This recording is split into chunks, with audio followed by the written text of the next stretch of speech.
So basically what he said was that he's going to try and get all the points he can and go all out and full gas. So while we walk back to the back of the grid, we're going to throw back the desk because we want to talk to two people who are very important in this championship. But it's going to be quite a walk, so we'll head back to Des first.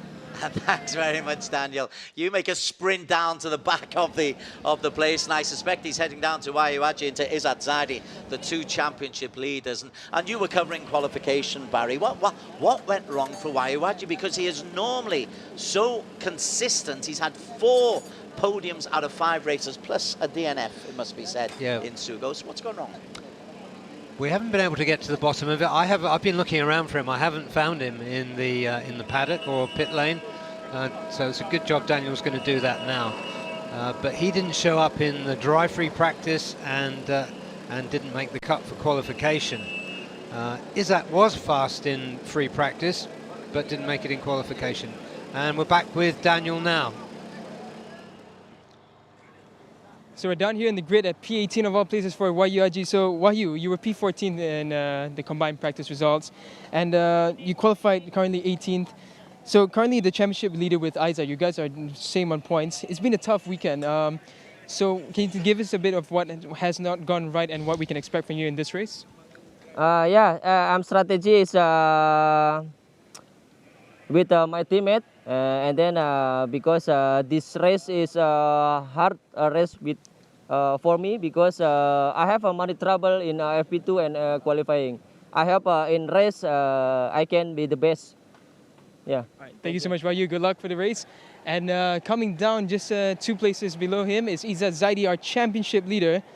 So Izzat, was a tough day out in practice and qualifying for you, but we saw you in warm-up. You seemed a bit more of yourself. Do you feel any pressure now being in this position that you are and trying to find a way ahead of Wahyu? I hope everything okay and I target finish top 5 in this one. You think, so can you give us an insight on what wasn't really right for you this weekend so far?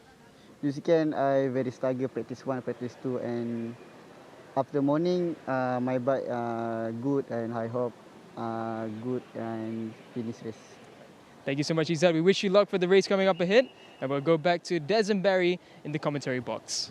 Good work, Daniel. Yeah, good sprint down to the back of the grid. That tests his fitness. Izzat Zaidi, Daniel absolutely correctly has said, is the championship leader because he's won 2 races so far this season. YAMAHA Chilaksana has won just 1.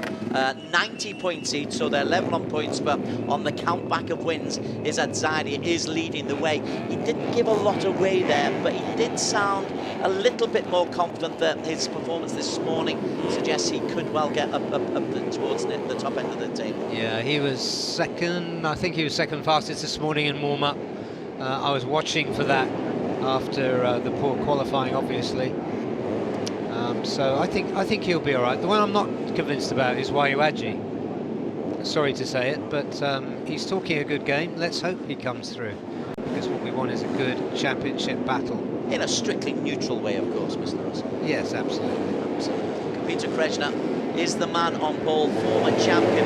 He's only had 1 podium so far this season, so for Peter, it's a welcome return to form, and he will be on the front row of the grid alongside Shafiq Raisal from 1XOX Racing Team and Murabel Vitoni, the Indonesian, in P3. And row 2 led by Ahmed Fazli Sham, don't count him out, and next to him Cheryl Shiraz, Cheryl Yuzi, and Hafid Pradamatitya Nosandi next to him. On to the 3rd row of the grid, Giancarlo Mauricio, the best of the Filipinos from UMA Racing Philippines, alongside Shafiq Rosley, who's done pretty well in the Cup Prix so far this season, and April King Moscado, the king of Philippines. And Kiandra just behind him, the 13-year-old. Next to him, Pirapong Nui Bumpeng, team All For One, and Hafiz Supat next to him.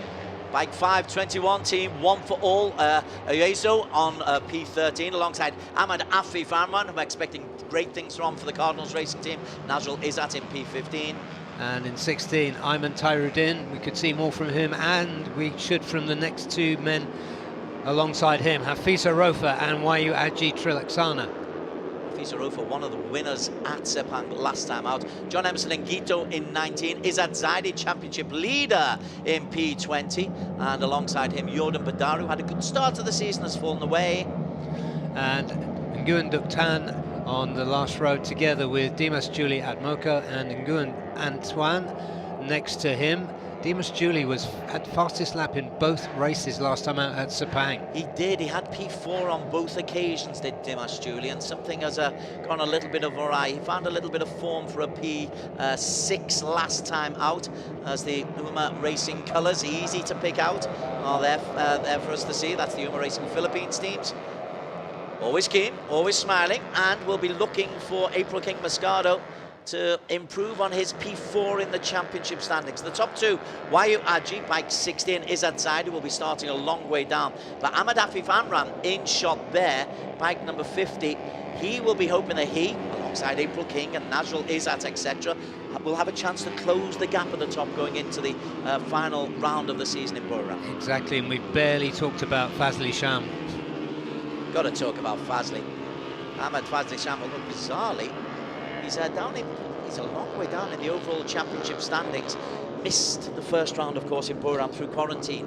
That does come into play. He was one of a couple of racers who missed round one through quarantine. Hafiza Rofa was another. Hafiza is down in P14. He was a winner here in race one in May. The other winner in May was Nazrul Izzat Bahadin. Yeah, Nazrul has had a quiet meeting here too. He's starting from 15th. But my goodness, with Hafiza Rofa and Wayu Aji starting from so far back.